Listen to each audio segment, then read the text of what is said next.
Bem-vindos a mais um vídeo. Hoje vamos conversar um pouco então sobre Os Lusíadas de Luís Vaz de Camões. Provavelmente o maior texto da língua portuguesa em questão de importância, em questão de influência. Daqui surgem termos que até hoje são utilizados na língua portuguesa. Daqui sai um estilo único e um dos grandes poemas da história da literatura ocidental.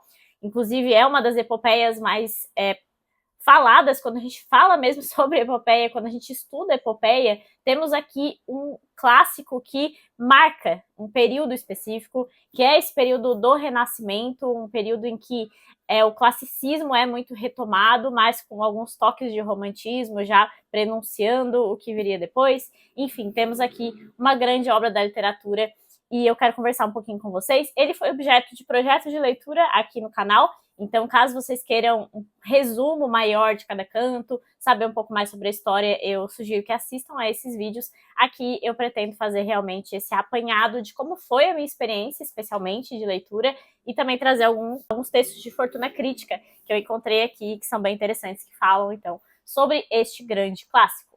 Bom, basicamente aqui a gente acompanha a história de Vasco da Gama, Vasco que foi aquele que conquistou o novo caminho para as Índias, né, e expandiu o Império Português de um jeito que antes ele não tinha sido expandido ainda.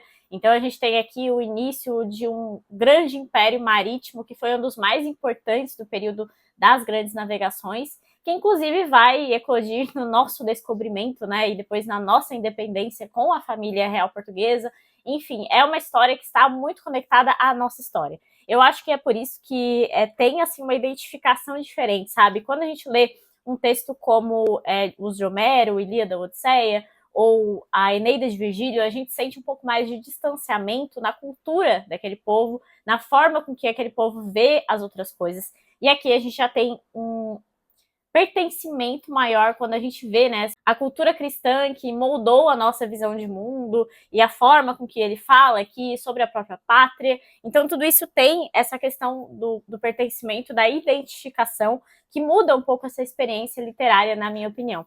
Eu acho que eu preciso fazer uma releitura, mas eu sempre falei que Odisseia era a minha epopeia preferida, então provavelmente tenho que fazer uma releitura para analisar agora, porque já foi um ano épico até agora, né? Eu já li Paraíso Perdido, agora eu terminei Os Lusíadas e estou finalizando a Divina Comédia, que provavelmente vai ser um livro que vai desbancar todos os outros. Ainda falta o Paraíso, mas até o momento é um negócio assim sem precedentes na história da literatura, pelo que eu li até agora, pelo menos. Mas em Os Lusíadas eu tive essa identificação que eu ainda não tive em nenhum outro livro. A gente está falando aqui do grande poeta que influenciou realmente, né, tanto os portugueses como os brasileiros depois. Então eu vou até mostrar para vocês depois um livro aqui do Harold Bloom, que é o Gênio, em que ele fala da influência de Camões para Fernando Pessoa, especialmente, e também para Machado de Assis, que é o nosso grande escritor brasileiro, né? Então, quando a gente fala em Os Lusíadas, a gente está falando de um peso, de uma importância que precisa estar na balança na hora de ver se você gostou tanto ou não desse livro.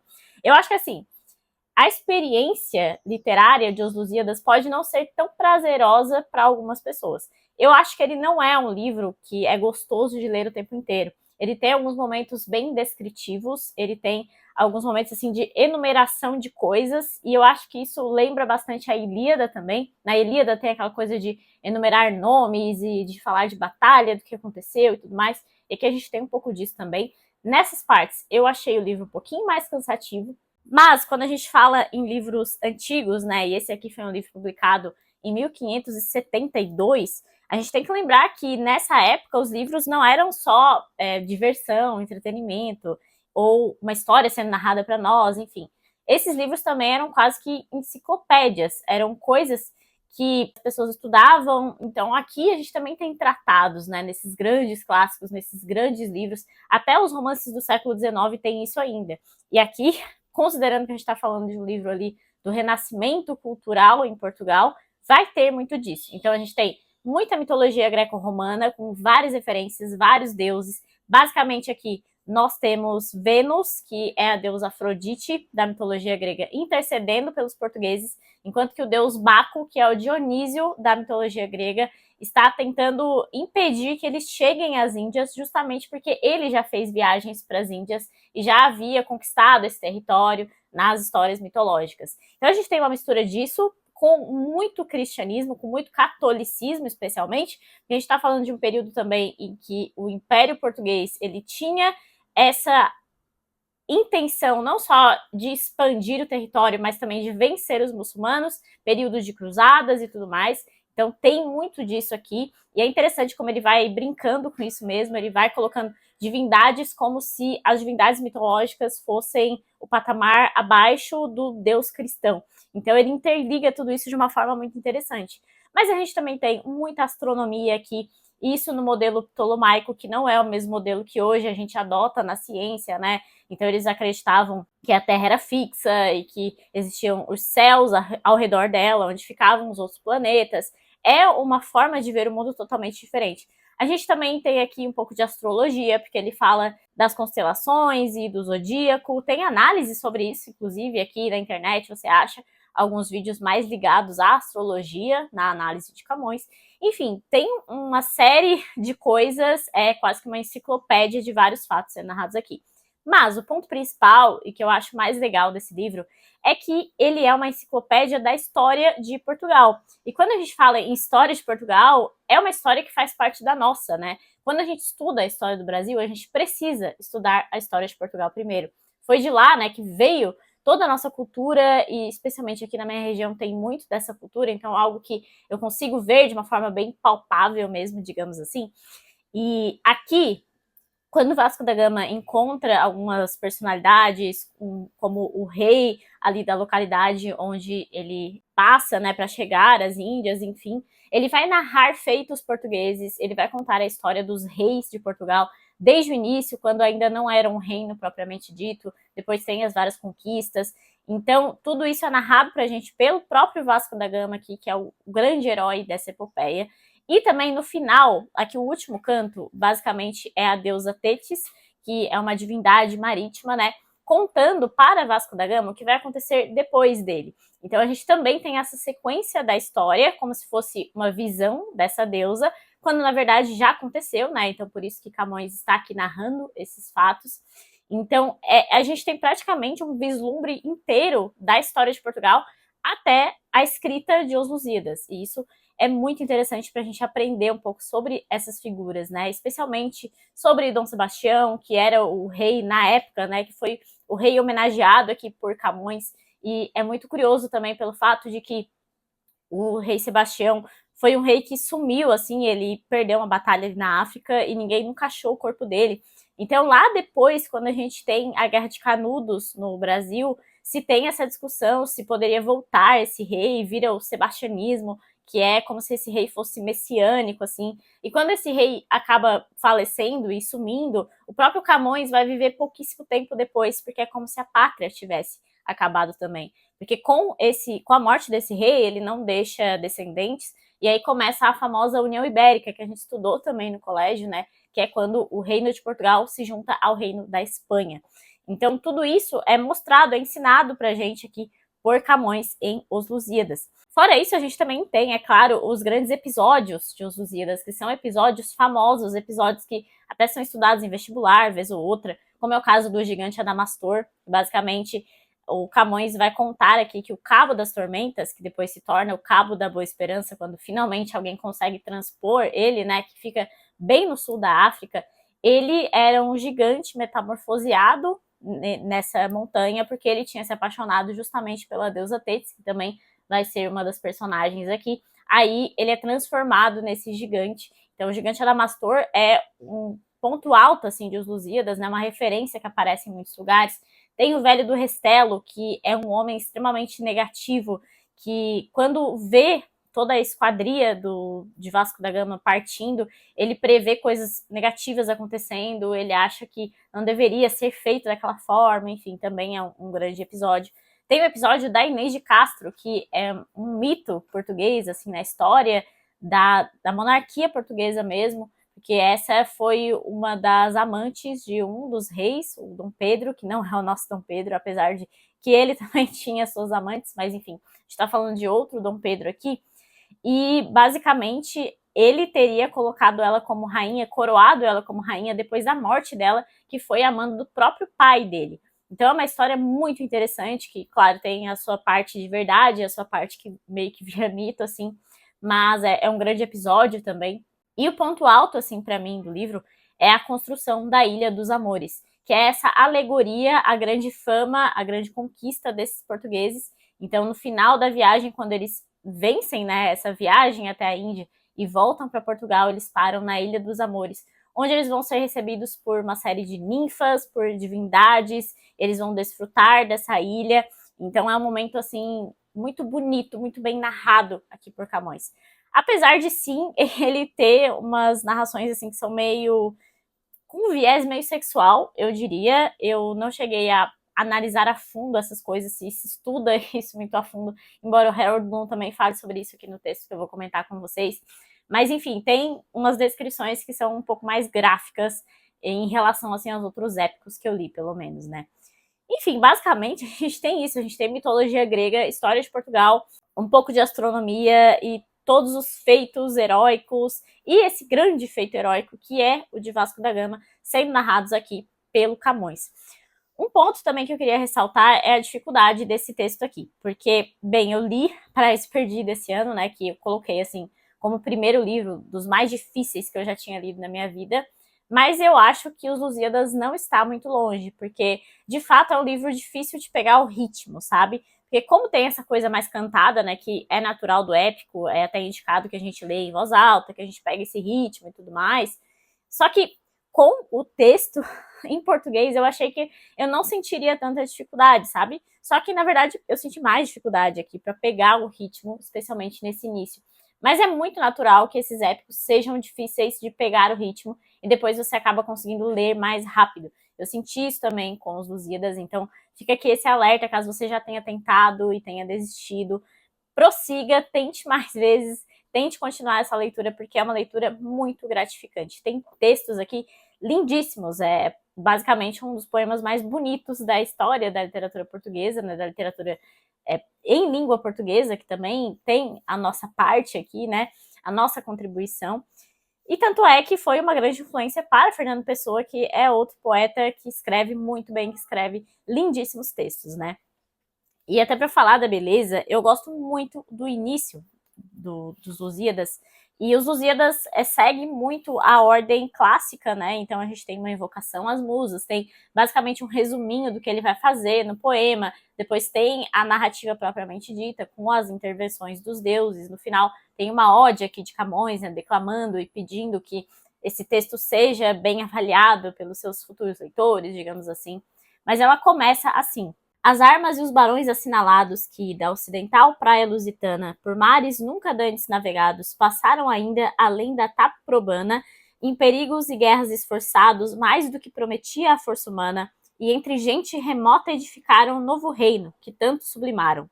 E também as memórias gloriosas daqueles reis que foram dilatando a fé, o império e as terras viciosas de África e de Ásia andaram devastando, e aqueles que por obras valerosas se vão da lei da morte libertando. Cantando espalharei por toda a parte, se a tanto me ajudar o engenho e arte. Basicamente aqui a gente tem um resumo do que vai ser dito por Camões aqui neste grande poema. Então primeiro ele vai falar sobre as armas e esses barões, sobre os grandes feitos, as grandes guerras, né, que são glórias desses portugueses que saem da ocidental praia lusitana, que passam além de Taprobana, que seria uma menção a Ceilão, aqui uma localidade, e eles vencem todos esses perigos, todas essas guerras, para também dilatar a fé, o império, e devastar as terras viciosas. E quando fala em terra viciosa, a gente está falando de terras não cristãs, porque, como eu falei, né, tem todo esse contexto de cristianismo, de cruzadas, etc. Então, você vê que é um texto mais difícil mesmo, é um texto um pouco mais truncado. Eu achei até que das traduções que eu peguei até agora, né, de Homero e até da Divina Comédia, lendo os dois ao mesmo tempo, eu senti um pouco mais de dificuldade de entender, de fato, a fala do Camões em relação às traduções que eu peguei aqui de Dante. Então, tem esse porém. Eu acho que ele é um livro mais difícil, sim, mas é um livro que vale muito a pena, como eu falei, né? Eu queria chamar a atenção também do meu canto preferido, que foi o canto sexto, porque basicamente no canto sexto a gente tem o deus Baco, né, o Dionísio, que na minha cabeça eu sempre relaciono com o nome da mitologia grega para entender, não sei se mais alguém faz isso, mas eu não consigo assimilar os nomes romanos. Enfim, feito esse parênteses aqui, nesse canto sexto, o deus Baco vai chamar as divindades marítimas, inclusive o Poseidon, né, que é Netuno, enfim. Ele vai chamar todas essas divindades para meio que uma conferência embaixo da água. Então a gente vê o reino do Netuno e vê todas essas divindades. A descrição é lindíssima. E uma coisa que eu gosto muito também aqui em Os Lusíadas é como o Camões consegue transferir de uma imagem para outra de um jeito bem sutil e de um jeito que parece que a gente está assistindo, sabe? Então ele muda essa conferência marítima, né, para voltar para a navegação, voltando para a cena dos portugueses, da navegação portuguesa. Então é muito interessante como o Camões consegue fazer isso de uma forma muito visual.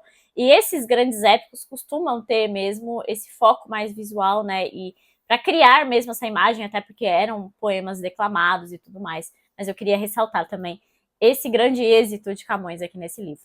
Bom, agora falando um pouquinho aqui sobre os livros de crítica que falam sobre os Lusíadas, que eu queria comentar com vocês. Primeiro, o livro da literatura, que é essa coleção aqui que eu sempre uso nos meus vídeos e já mostrei algumas vezes para vocês também, porque fala aqui uma página exclusiva sobre os Lusíadas de Camões e fala também deste período que é tão importante, né, o Renascimento em Portugal, como eu já falei para vocês. Os Lusíadas, escrito por Luís Vaz de Camões em 1572, é marcado, portanto, pelo sentimento heróico da expansão portuguesa. O poema épico é formado por 10 cantos, com 8 estrofes de versos decassílabos, ou seja, versos de 10 sílabas métricas.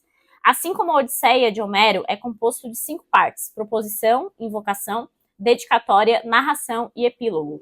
Depois de apresentar o tema, os feitos dos navegadores portugueses, em especial a viagem de Vasco da Gama para a Índia, invocar a inspiração das musas do Rio Tejo e dedicar a obra ao rei Dom Sebastião, grande propagador da fé católica, inclui narrativas de reis e heróis da história portuguesa, descrições de aventuras e tempestades e alusões aos deuses da mitologia como Vênus, Marte, Baco e Netuno, que marcam um ecletismo religioso. Essa homenagem ao povo português, além de ter se tornado um dos cânones da literatura mundial por sua riqueza estilística, também presente na lírica camoniana, transformou a própria língua portuguesa e continua a influenciar poetas e prosadores, entre os quais destaca-se Fernando Pessoa. Eu confesso que eu fiquei com mais vontade ainda de ler Fernando Pessoa depois de saber de tanta influência, né, que Camões teve na escrita, no estilo dele também. Aqui na tradição clássica, esse livro maravilhoso que foi lançado recentemente pela Sétimo Selo, também fala um pouquinho aqui sobre a epopeia. É um livro que traz bastante estudo sobre a literatura de uma forma geral, e especialmente as influências gregas e romanas aqui na literatura. Então ele vai falar necessariamente sobre os Lusíadas. Ele fala então sobre as epopeias, sobre aventuras heróicas contemporâneas, escritas principalmente ou totalmente na maneira clássica.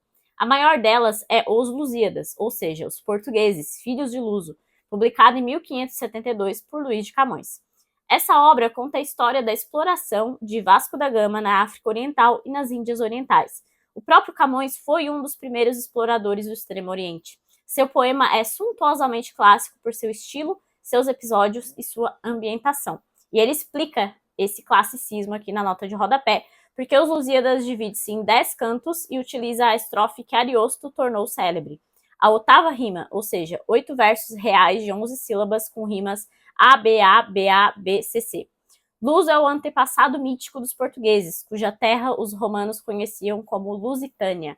Então aqui a gente aprende tudo isso sobre a história portuguesa, justamente lendo os Lusíadas, né, com todas essas referências. Então tem a história de que Ulisses, o Odisseu de Homero, teria passado por essas terras. Tem esse luso que foi o primeiro ali, né, de onde surgem então os lusitanos, que é a expressão que a gente usa até hoje para falar dos portugueses, e depois todos os reis que são narrados então pelo Vasco da Gama. Aqui no Renascimento e Reforma, por Otto Maria Carpo, né, na sua História da Literatura Ocidental, ele também fala algumas coisas bem interessantes aqui sobre Os Lusíadas. E ele faz uma relação sensacional aqui de Os Lusíadas com a Divina Comédia, que eu falei que estou lendo também, né? Então acabou fazendo muito sentido na minha cabeça essa relação.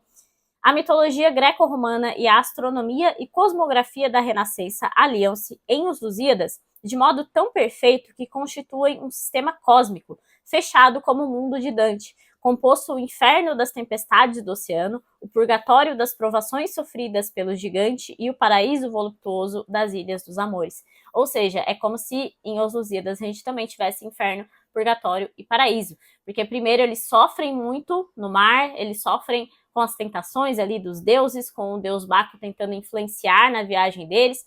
Depois eles têm o período do purgatório, né, especialmente representado aqui pelo gigante Adamastor.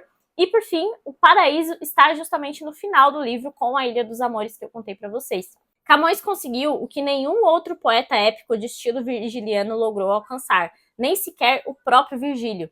A unidade perfeita do assunto real e do estilo sublime.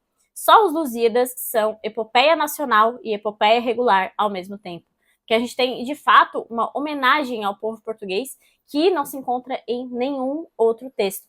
Tanto é, isso é interessante, que às vezes o estudo de Os Lusíadas coloca como herói, porque toda epopeia tem que ter um herói, né? Não só o Vasco da Gama, que é o grande herói aqui, né? Mas também os próprios portugueses, o povo português, como se fosse essa unidade mesmo relacionada aqui ao herói, a figura do herói na epopeia, né? Camões ocupa na literatura portuguesa o lugar de Dante na literatura italiana. A sua grandeza sufocou os posteriores. Mas isso não deixa de ter razões reais. A nação portuguesa foi, entre as europeias, a primeira que chegou a uma estrutura econômica bem definida, e isso numa época em que a epopeia classicista ainda era possível. Desse modo, os portugueses criaram, o que nenhum outro povo conseguiu, uma moderna epopeia nacional que foi, porém, sintoma do começo da petrificação daquela estrutura nacional e da petrificação da sua literatura. Ainda sobre a parte dos heróis, antes de passar a Harold Bloom, ainda no início aqui do texto, que eu não segui a leitura, né, eu só li as 2 primeiras instâncias, ele fala justamente sobre os heróis das outras epopeias e também heróis da própria história.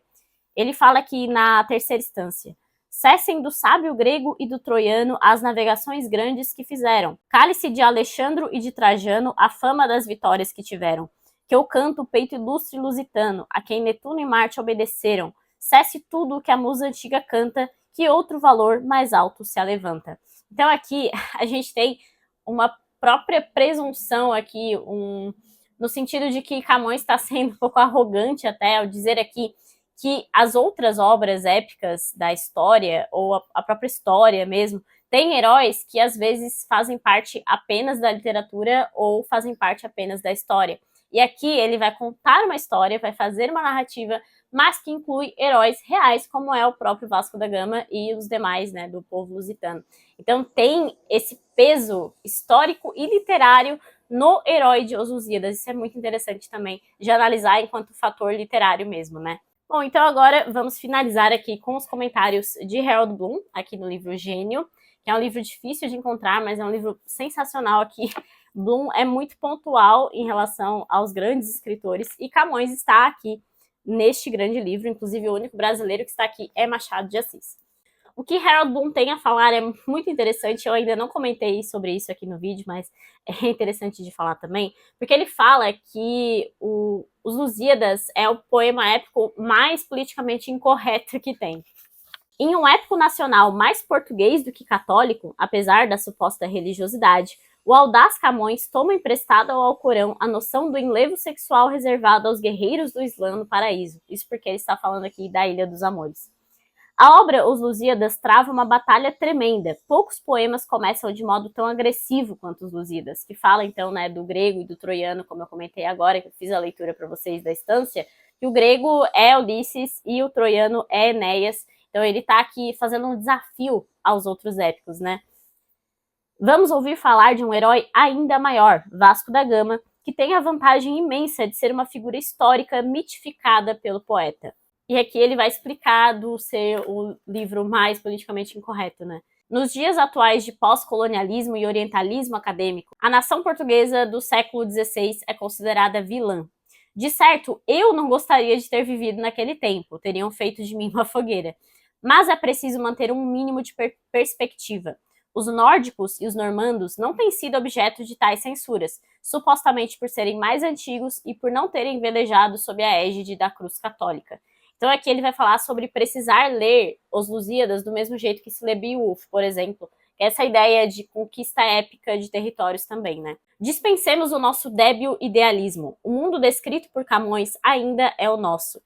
Conquanto Portugal já não seja uma potência ultramarina e o Brasil seja independente, a moralidade contracultural, mesmo que fosse investida de autoridade maior do que aquela que lhe é atribuída, dubiamente por universidades anglo-americanas e pela mídia, não constitui, em absoluto, guia de leitura da grande arte literária. Sensacional essa crítica aqui que é feita, né, pelo Harold Bloom. Quando a gente vai ler críticas, especialmente acadêmicas, em relação aos Lusíadas, tem essa coisa, né, de falar muito mal do orientalismo, de falar sobre muçulmanos de uma forma até pejorativa, em muitos momentos aqui, mas nós temos que analisar o texto como um texto do século XVI, do período em que existia esse expansionismo também relacionado à religião. Tudo isso tem que ser levado em consideração quando se faz uma análise literária também. E aqui no final desse artigo que ele publica aqui no Gênio, ele fala que se houvesse um gênio de influência no século XX, eu concederia os louros a Fernando Pessoa, considerado em outra sessão aqui do livro, que ele também vai falar sobre Pessoa, e ele passa aqui a discorrer sobre a influência de Os Lusíadas na narrativa, no jeito de escrever de Fernando Pessoa, por isso que eu falei, né, que eu fiquei com muito mais vontade de ler Fernando Pessoa depois aqui de finalizar Os Lusíadas. Antes de encerrar esse vídeo, eu queria também indicar aqui essa edição, que é a edição do Clube de Literatura Clássica. Infelizmente não está disponível na loja ainda, mas eles devem fazer reimpressão. É uma edição muito caprichada, é um dos livros que eu acho, assim, um dos mais bonitos da minha estante, particularmente, por conta aqui dessa capa, dessa padronagem, bem relacionada às navegações, mas especialmente pelas notas de rodapé, porque tem muita nota de rodapé aqui nesse livro. Eu vou mostrar um pouco para vocês como que ele ficou depois da minha leitura, porque tá cheio de marcação, cheio de post-it, porque como eu falei, né, é um livro cheio de referências, especialmente mitológicas, religiosas também. Acaba tendo essa necessidade de pesquisar mais, e eu acho que nesse tipo de livro vale a pena, né, fazer esse tipo de pesquisa, apesar de eu ser uma grande defensora de que esses livros necessariamente vão precisar de releitura, a gente nunca vai esgotar os assuntos aqui presentes, até pelo caráter enciclopédico que eu falei no início do vídeo, né, mas, enfim, só a leitura, só a contemplação desse poema já é um negócio que vale muito a pena. Então eu recomendo muito para vocês a leitura de Os Lusíadas. Caso vocês queiram ler, tem um projeto aqui gratuito no canal disponível para que vocês possam assistir a esses vídeos também e relembrar algumas coisas, entender um pouco melhor, né? Como se fosse um mini guia de leitura, que obviamente não alcança todas as referências, não alcança toda a grandiosidade desse poema maravilhoso aqui. Mas é isso, queria então deixar a minha recomendação de leitura, dizer que foi mais um livro maravilhoso da lista de lidos de 2024, que com certeza vai figurar ali nas listas de melhores do ano. E sem dúvida foi uma grande realização ter finalizado essa leitura, apesar da dificuldade inicial, apesar de ler outras coisas difíceis junto também. Foi um livro incrível e que valeu muito a pena ter feito a leitura aqui no canal com vocês. É isso, espero que tenham gostado aqui desse vídeo, deixe sua curtida, deixe seus comentários, lembre-se de se inscrever no canal, que isso me ajuda bastante, compartilhar o vídeo também com alguém que vocês acham que pode gostar desse vídeo, e até o próximo então.